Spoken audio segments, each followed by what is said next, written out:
Hello class, this is our first PowerPoint presentation for the semester. Welcome to American Government class. This is an online course, obviously, of American Government. In fact, Introduction to American Government. This is an introductory course to the government of the United States. Our PowerPoint presentation today will serve as a bit of an introduction to the course. I will introduce myself, some of the goals of the course, core information about some of the assignments that you guys will do, some of the readings that you'll do, the textbook, what I'm looking for from you, and other general rules about the course. So let's go ahead and look through this course introduction. A lot of what we're going to be doing in this PowerPoint will be essentially walking through the most important portions of the syllabus. Not every single part of the syllabus is going to be covered here, but the kind of top points that students are generally most interested in are covered here. And there are some other points that you might want to take a look at, that you really should take a look at, because you're going to have to read through the syllabus in its entirety. Okay, so let's go ahead and start. Well, first thing off the bat, my name is Jessica Gallucci. Okay, I'm the professor for this course, and we are at Chabot College. A little bit of background about me. I'm starting my third year teaching at Chabot College. I'm a full-time professor of political science here. I teach American government, I teach comparative politics, and I also teach California politics from time to time. Before I came to Chabot, I worked elsewhere. So I'm new to Chabot, but I'm not a new professor of political science. Before I came to Chabot, I taught for 12 years at City College of San Francisco, once again in political science, where I taught similar subjects. When I was there, I was also really engaged in some work around multicultural education, critical pedagogy, and also service learning opportunities and civic engagement opportunities. My educational background, well, I started off, I grew up here in the Bay Area. Actually, I grew up in Oakland.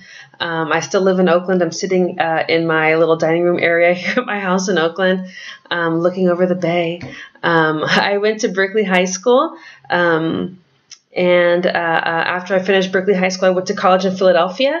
I went to the University of Pennsylvania. When I was at the University of Pennsylvania, I studied political science and Italian studies, and I have a lot of expertise in European politics, in addition to American government. I did many courses in European politics when I was there. In fact, in my junior year of college, in my third year, I studied abroad at the London School of Economics, and took a coursework in European and Latin American politics. And while I was there, I also interned at the House of Commons, which is the Congress, the Parliament of the United Kingdom. I also interned when I was a senior in college. I did a semester in Washington, D.C. The University of Pennsylvania had a D.C. satellite campus where students can go and spend a semester studying American politics, politics of Washington for a semester. Interestingly, a lot of colleges have that option. All UCs have that option, and all CSUs have that option. So if you ever are interested, you can think about, once you transfer, maybe spending a semester in Washington or even a semester abroad. Once again, CSUs and UCs all have great study abroad programs. When I was finished with college, I went to get my master's degree. My master's degree is in political science. I studied at the University of Cambridge in the UK, and had a wonderful experience while I was there. When I finished my master's degree, I didn't want to come back home, so I went to Rome and lived in Rome for a while. I worked administrative position at the University of Rome. When I say administration, I mean I was a program assistant. I was sort of an office assistant. That was wonderful. At a certain point, I needed to start paying back my student loans, so I had to come home. So I came back to Oakland, and when I was in Oakland, I actually shifted my focus to taking a look at working within California politics. So I started working for an advocacy organization called Children Now, who really were, I was working on particularly on a campaign that was interested in trying to get children enrolled in healthcare. That was called the 100% campaign, hoping that 100% of kids in California could get enrolled in healthcare programs. I tell you, and when I was done with Children Hour, I started working at City College of San Francisco. I tell you guys all of that because my background really informs the way that I approach learning American government. When I was growing up, I was really interested in politics, and I felt like there were a lot of issues around me growing up in Oakland and Berkeley, a lot of social issues, a lot of economic issues, and it seemed as if there was really there were a bunch of people that were on one side of the fence and they believed things, we had one set of views, and there were a whole bunch of other people on the other side of the fence and they had their set of views, and they were kind of stuck in these two different groups, and people couldn't talk to each other. And it seemed as if it was sort of a quagmire. There was no way to come up with any solutions or any, there were no paths forward. And that was a big reason when I was in college, I wanted to study other countries that are similar to the United States. Generally, in the United States, we compare let's take a step back. Generally, in the United States, we don't compare ourselves to anybody, okay? Growing up in the United States, we're very, at least from my experience, I grew up and pretty much everybody I knew, pretty much everything I saw around me was very focused in the United States. Of course, I had friends whose parents came from different countries, or maybe even they came from different countries. But still, when I watched the media, when you watch movies, when you listen to music, pretty much it was very American-centric. Didn't really get a whole ton of news from other places in the world, and didn't really have a clue about other ways of life that might exist beyond our borders. The only things I really ever heard about other countries were how, America was clearly far better than all of many other countries in the world. And usually I feel like America would be compared to countries that are far poorer or less industrialized than the United States.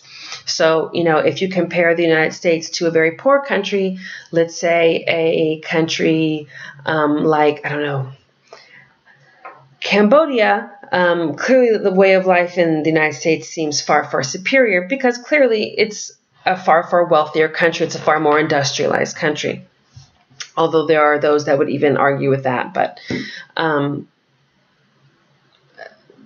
at this point, when I was growing up and coming through high school and I was really concerned with American political issues, I wanted to see if there were other countries that were actually similar to the United States that we could actually try to find solutions in. Clearly, you're not going to go look to an undemocratic country for democratic resolutions to problems in the democratic country.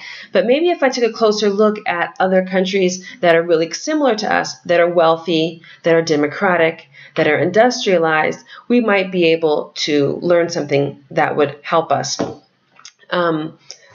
This is kind of a silly comparison, but if you live in a world full of Hondas, Hondas seem like the best car in the world. And I have a Honda. It's great. Okay, I love it. But,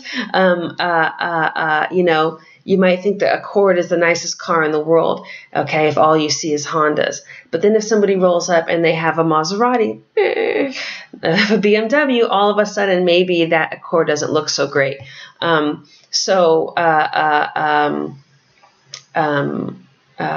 really try to take an approach where I'm looking at comparing different countries to the United States. My work in California politics got me a little bit more nitty-gritty into social policy programs like healthcare, education, transportation. These types of issues are kind of social policy programs, and I'm also really interested in those types of programs, and we'll cover those types of issues in this class. All right, here's some basic information in terms of how to get in contact with me. So my email is here. My phone number is here. All this stuff is on the syllabus, but email is the best way to contact me. Okay, I'm a professor. A lot of times I'm not in the office. You can call. I might not get back to my office for 24 hours. So email is the best way to get in contact with me. I do have office hours. My office is in Building 400, room 401J. Monday and Wednesday, 9 to 10:30 a.m. and Tuesday, Thursday, 1 to 1:35 p.m. are my office hours. But since you guys are my online class, a great way to get in touch with me is I will have Blackboard Collaborate virtual office hours open on Tuesdays and Thursdays from 1 to 1:35. Now, it's going to be the first time I'm trying to do this on Thursday. So if it doesn't work, bear with me. If you have a question and for some reason the virtual office hours don't work, go ahead and shoot me an email. Okay? Here are some of the course objectives for the class, okay? We're going to be interested in the negotiation of power in the American political process. When we study politics, we're studying power, okay? That is the subject of study. We're going to be taking a look at American politics and our political culture more largely, the important beliefs and values that underpin our identity as Americans. And we're going to be taking a look at those issues every time comparing ourselves to other countries that are similar to us. Okay? So, what is an issue in American politics? How is it dealt with here? How is it dealt with elsewhere? Okay, now that we understand how it's been dealt with elsewhere, how can we go back and better take a look at trying to grapple with some of the issues that we face now that we have some perspective by looking at or having understood what another country or another group of people might have done to tackle a similar problem in their society. We'll also be looking at how it is that our values and principles are different and similar to other advanced industrialized countries around the world, and having a little bit of an understanding of that different political culture, those different values, those different ideals will help us to understand more clearly maybe why it is that we have historically tackled issues a certain way and how that has been so different from countries that are close allies of ours, very similar to us in many other ways culturally. How can we learn more about ourselves and our politics by seeing ourselves from the vantage point of people that live in societies similar to our own? A famous political scientist once said, "He who knows one country knows no country." If you have never compared, if you have nothing to compare something with, how do you know if it's good or bad? So you can't really understand the United States and its government if you don't understand another country's politics and government.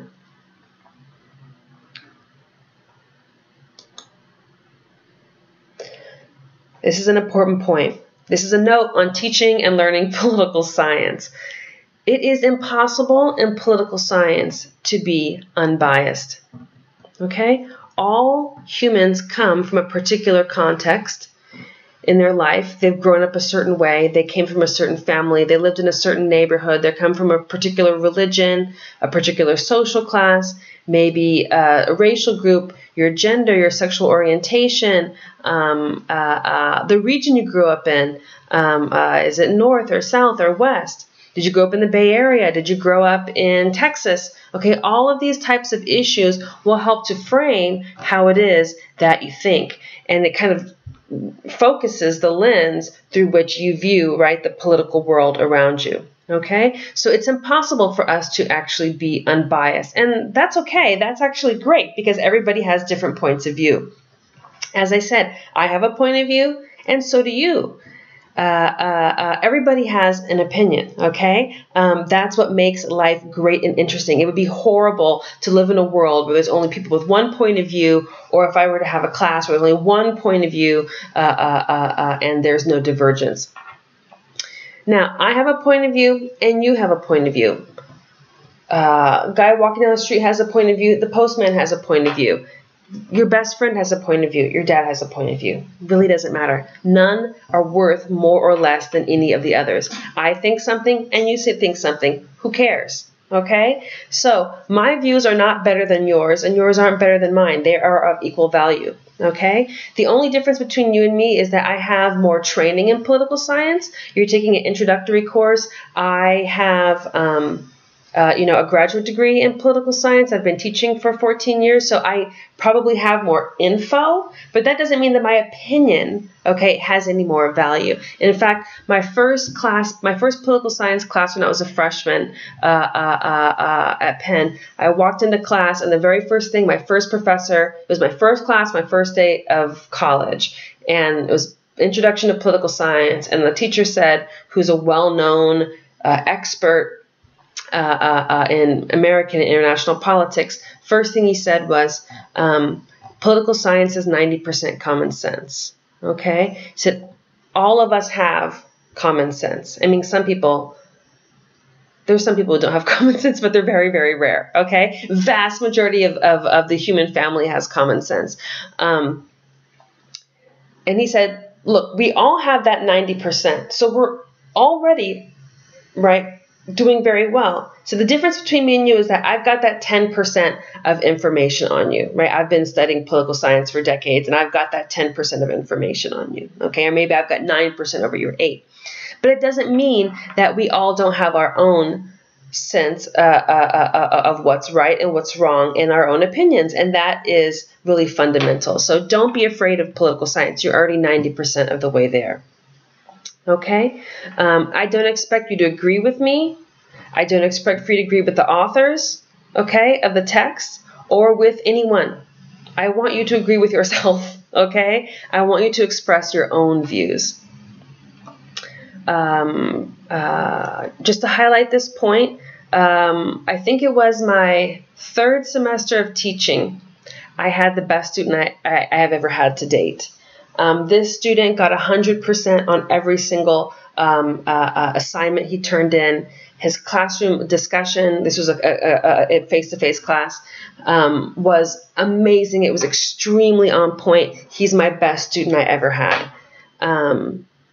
This is probably the student that I've had that has the beliefs that are the most diametrically opposed to my own. We probably don't agree on anything, but I loved that student, okay? Not because I wanted him to agree with me or because I cared about his opinions, okay? What I loved about this student was that he reasoned through his arguments. He supported his arguments, okay? His critical thinking process to describe how he got from the social issue to his opinion on it and how he was backing it up was just crystal. It was amazing. It was perfect, okay? That's what I'm looking for. As you see here in bold, I don't care what you think. It's really, I really don't care, okay? It's not even that interesting because all of us have our different views, okay? What I'm super interested in, however, is I really care about how you think, okay? I care about your critical thinking. I care about your reasoning. I don't care what you think, but I'm passionately interested in how you think, okay? All right, so don't be afraid. This is just something, this is a disclaimer I give in a political science class because people have different views and I've had teachers in the past who have told me that they were unbiased, okay? But as I got older and I read more, I realized that some of those political science teachers, they were saying they were unbiased, but you could tell that through a lot of the things that they said that they did have some level of bias. And I actually think that it's normal to have bias, and I don't think that we should pretend that we don't have views. Okay? I'm also not known as a teacher that rants and raves about their views. Okay? A lot of times I've had students that feel like they want to know my views. I don't generally give a ton of information about my views if it's unsolicited, but you'll be able to tell by some of the choices of the material that we read in class that I have a certain orientation and it will be reflected in a lot of things that we do. Okay?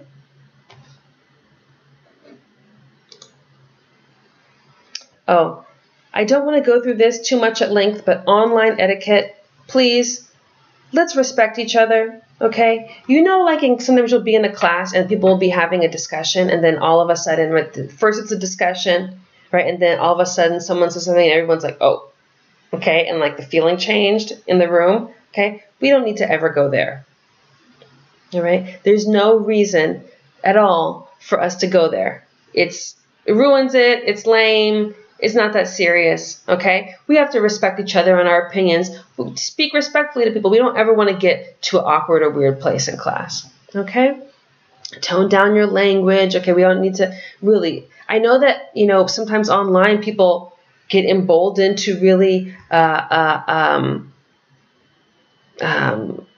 use language or speech that can be sort of inflammatory at times. We don't need to do that, you guys. We're just trying to pass Political Science 1, okay? We're trying to learn something. We're trying to enjoy ourselves, okay? We're trying to come out of this a more well-rounded American citizen than we did beforehand, okay? So no reason to get inflammatory towards each other. Pick the right tone. Please don't put anything inappropriate up, please.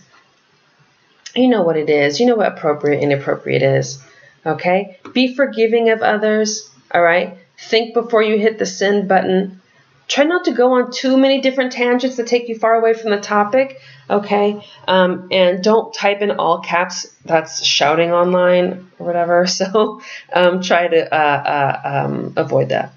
And you can read that more in depth in the syllabus. All right, so let's take a look at some of our required texts for the class. First thing off the bat, this is your textbook, okay? Understanding American Politics, 2nd edition by Brooks, Koopman, and Wilson. Okay, this is from University of Toronto Press, 2013, okay? This book is a book that is written about American politics, partially from the perspective of Canadian political science professors who study the United States. So already off the bat, the book is from a very highly comparative perspective, okay? Taking a look at America from the outside, whereas most textbooks are taking a look at America from the inside, okay? I think it's really interesting to kind of try to take a look at what a lens, what a vision of the United States might be from abroad so we can try to understand how we're viewed by others, right? That's a big reason why same thing happens in life, right? You're interested in how you're perceived by others. You're interested in how you seem on social media. You're interested in how groups or friends of people might perceive you, how an employer might perceive you, how others might perceive you.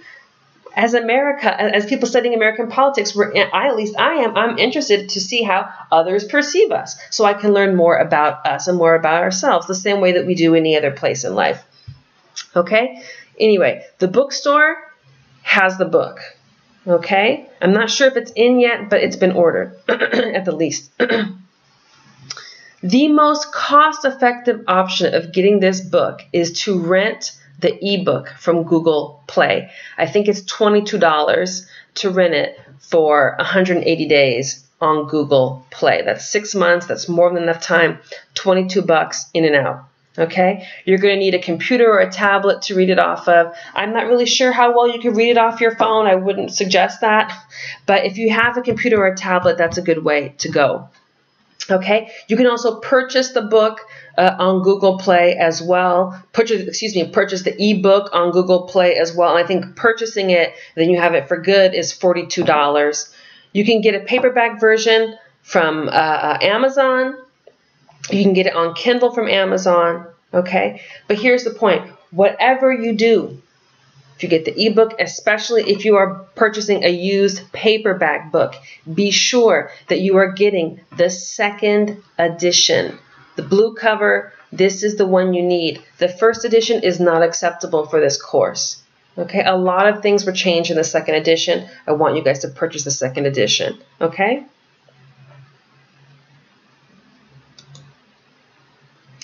One other thing that you will have to purchase for this class is a film. Okay, this film is called Where to Invade Next. It's by Michael Moore. It came out this year. It's available for rent as a streamed video on Amazon.com. So you can rent it for $5 and watch it. I think you have like 2 days to watch it, 48 hours to watch it once you first click it open.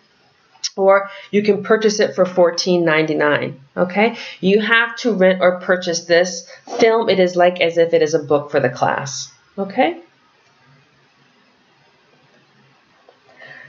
I'm going to see what I can do about putting my DVD copy of it in the library, but I've only been teaching here for a couple years. I'm not exactly sure how that works yet, but I'll find out soon. Okay? It's just, you know, if you just want to save yourself time and watch it at home and not have to deal with the library, it's $4.99 to rent it. Okay? But you don't have to watch it yet. I'll tell you when you actually have to view it. Several other additional required readings and videos for the course will be made available to you for free on Blackboard. Under your Units tab on the left, that's where all of the different units for the class will be located. There will be videos there, and videos, articles, a ton of different information. Okay, so you will have lots of other readings or videos that you have to watch, but you don't have to worry about buying them. They'll just be up on Blackboard for you. Okay, so this class is organized into 8 units. So there's 8 different 2-week units in this class. Okay, the first one starts on the 17th, and I'll show you the calendar on the next slide. Each of these units is 2 weeks. Okay, the unit will be made available to you on that first day of the unit. So we start on a Wednesday. 2 Wednesdays later, that's when the second unit will start. 2 Wednesdays after that, that's when the third unit will start, and so on. Okay, the semester starts on a Wednesday. So whenever that unit time period starts on that day, then that unit will be published on the Blackboard site.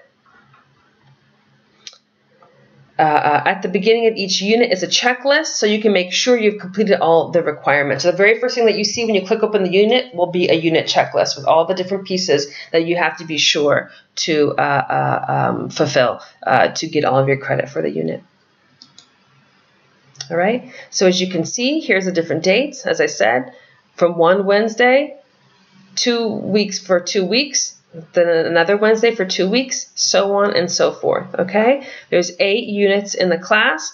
The last 2 weeks of the semester, including the finals week, so the last week of class and the week of finals, you guys will be preparing a final presentation. Okay, so let's look at the course requirements. Oh, let me go back to this. I didn't talk about our topics.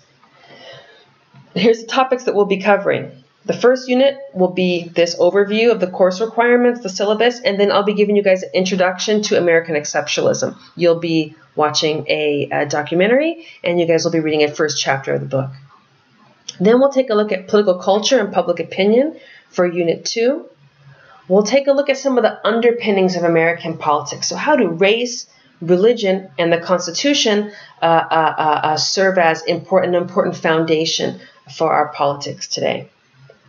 We'll take a look at our institutions, the Congress, the presidency, and the judiciary. This is kind of a review of what you were presented in a high school government class. Then we'll be looking at elections, public participation, civic participation.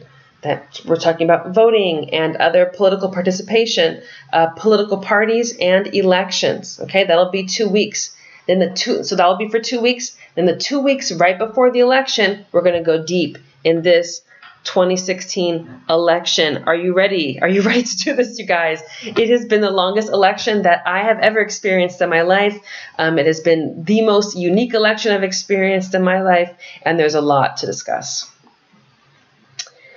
Right after the election, when we know who the president will be and who will have control of the Senate and the House and all these other different offices that will be up for grabs, we're going to take a look at inequality, racial inequality and income inequality in the United States.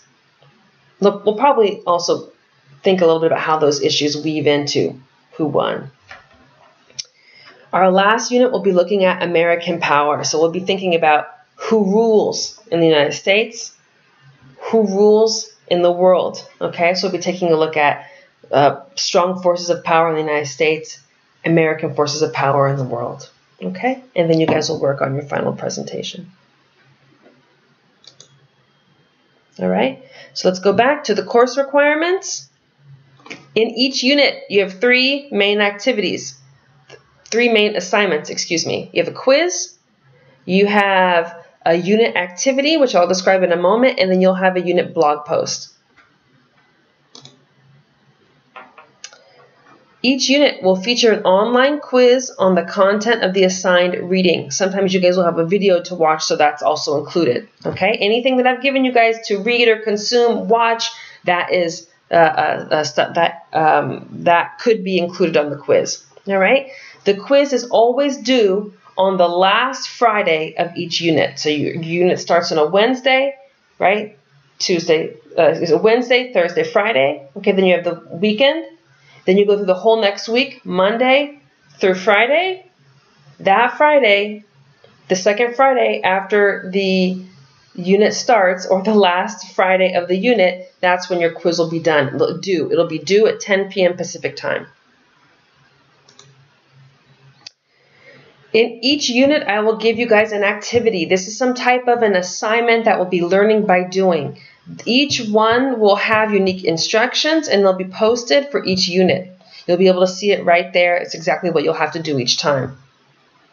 The activities could include watching a video, listening to audio, reading a journal article, reading a newspaper article, reading a chapter of a book, talking to people in your community, doing interviews, online research. It could include a whole myriad, a whole different array of things, and you will know for each unit what types of activities you'll have to do. Okay? They will always include some type of a reflection, a writing. Okay, and that will be something that you guys will have to turn in to me on the last Sunday of the unit. Okay, so that Sunday after that second Friday, second Sunday, right before, a few days before the unit ends on Tuesday.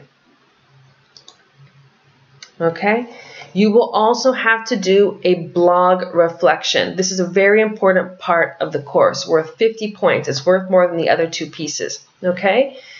Each student will contribute to a blog on Blackboard, and it is a blog the way that other blogs exist, except for it doesn't look as nice and has less functionality because it's Blackboard.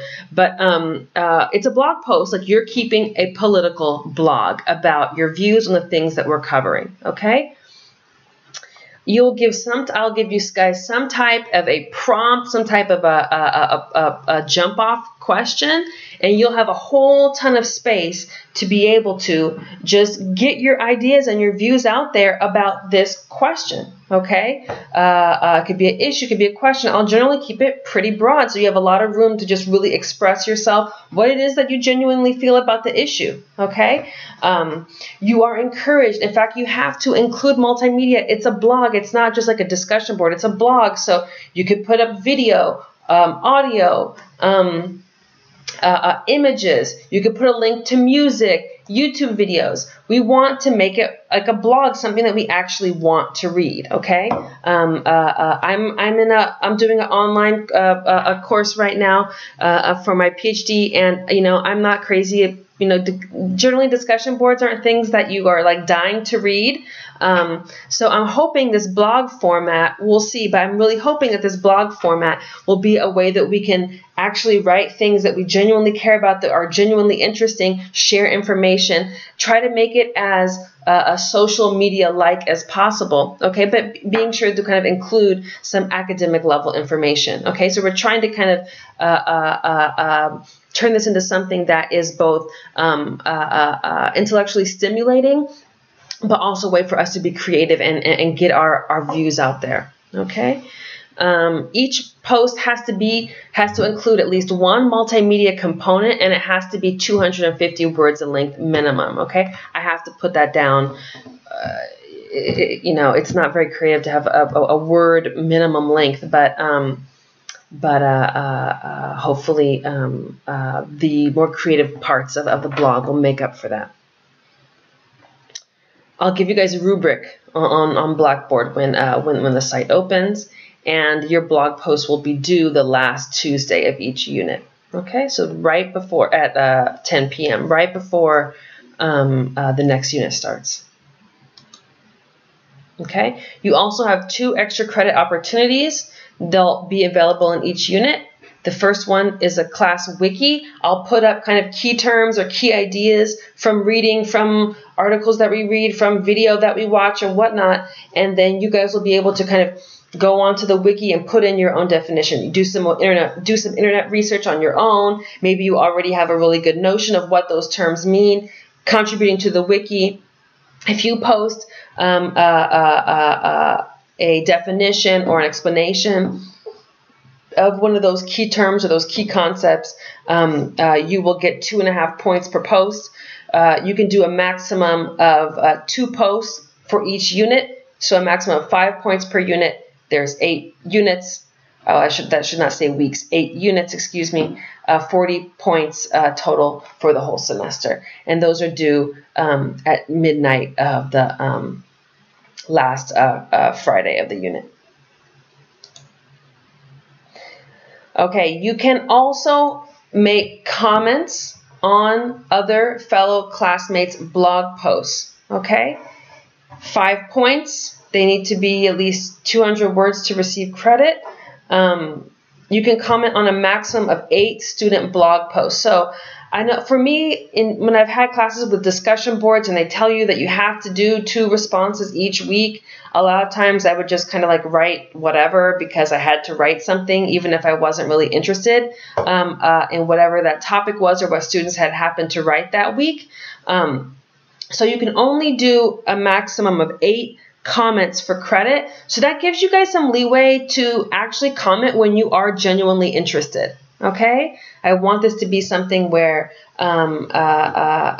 you're only commenting not just because you have to, but because, yeah, you want to get extra credit, but also because, hey, there's something there that's stimulating to you, interesting to you in some way that you would like to comment on whatever it was that person posted, what they wrote, a video that they posted, a song that they posted, images, their explanation of their thoughts and their thought processes and their beliefs and their values and their views, and you're genuinely interested to put in your 2 cents. Okay? And those will be due the last Tuesday of each unit. Okay? But you can only do a maximum of 2 comments per unit, 8 comments per semester. All right? So if you want to read that again, okay, so you can understand. I don't want people going in the very last week and putting in 8 comments, right? So you can do a maximum of 2 comments each week, a maximum of 8 comments per semester. You can do even more, but they just won't be for extra credit, okay? And then you have a final project. This will be a 10-minute video presentation, okay, that you will post to the Blackboard site. You guys will discuss the roots, so the origins, the current status, and potential solutions to an anomaly of American politics when it's viewed from a comparative perspective. All of this will make a lot more sense when we get to that point in the semester. Okay? You'll get a rubric, obviously, when you get the assignment, and that will be due on Sunday, December 18th. Okay? Very end of the semester, during finals week. You can turn it in early, though. So you have a total of 1,000 points for the semester.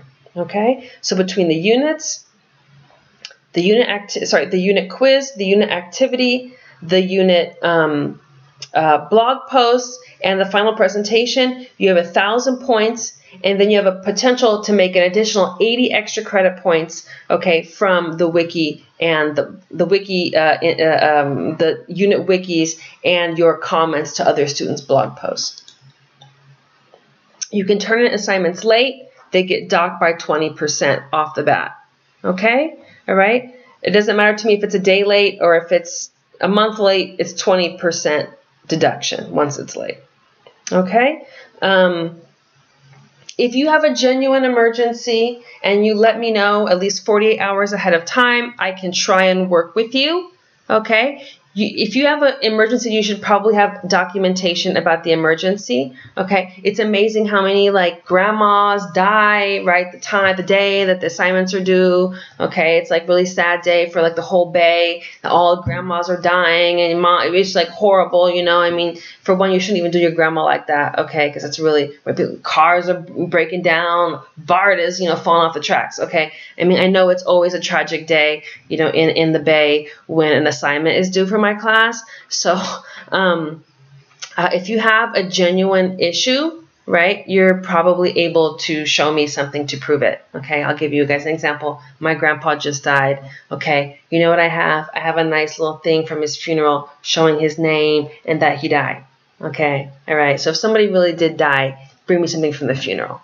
Okay, all right. Now, Look, I'm a human being. I was in college too, okay? There were times when I just couldn't get it together to get stuff in on time. Now, it didn't happen that often, but sometimes life happens, right? You don't have to worry about sending me a big long explanation as to why it was that you couldn't get it in on time. I'm not judging. I judge you not at all, okay? I'm not here to judge you, okay? At all. I'm here to see you win. That is like my goal in this class, to see you succeed, okay? If something happens in life, work, family, friends, you can't make it, you can't get it together, that's okay. Turn it in late. You're going to get that 20% deduction, so that sucks, so try to get things on time. But if you can't get it on time, still get it in, right? Okay? If you don't turn in an assignment, you're so much more likely to fail the class than you are if you turn it in late, okay? So, but no, if you keep turning in things late, you keep missing things over time, just from my 14 years of experience, people end up dropping, they end up failing out the class, they end up having to get a W or get an F, all right? So don't put yourself in that situation. You don't want to go through taking Poli-Sci 1 again. Let's do it now. Let's do Poli-Sci 1. Let's start. Let's do our work and let's finish, okay? You don't want to do this all over again.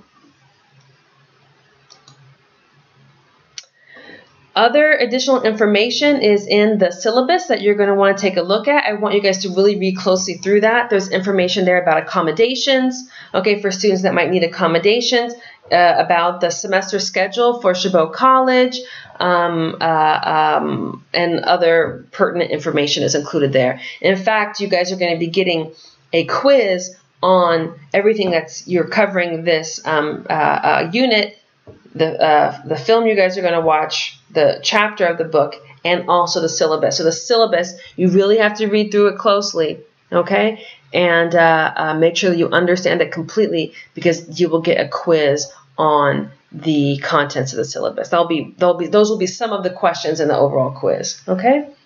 If you have any questions, don't hesitate to contact me. My email is earlier on in this video. It's also on the syllabus, which is under syllabus and basic course information. Let me know any questions that you have. Try to contact me for online open office hours. Hopefully it works on Blackboard Collaborate. And that's it. So I'm really looking forward to having a great semester with you guys. Okay, and I'm looking forward to hear from you about your thoughts and your beliefs and your values about some of the major issues that we confront living in the United States. Okay, so looking forward to it. Have a good one.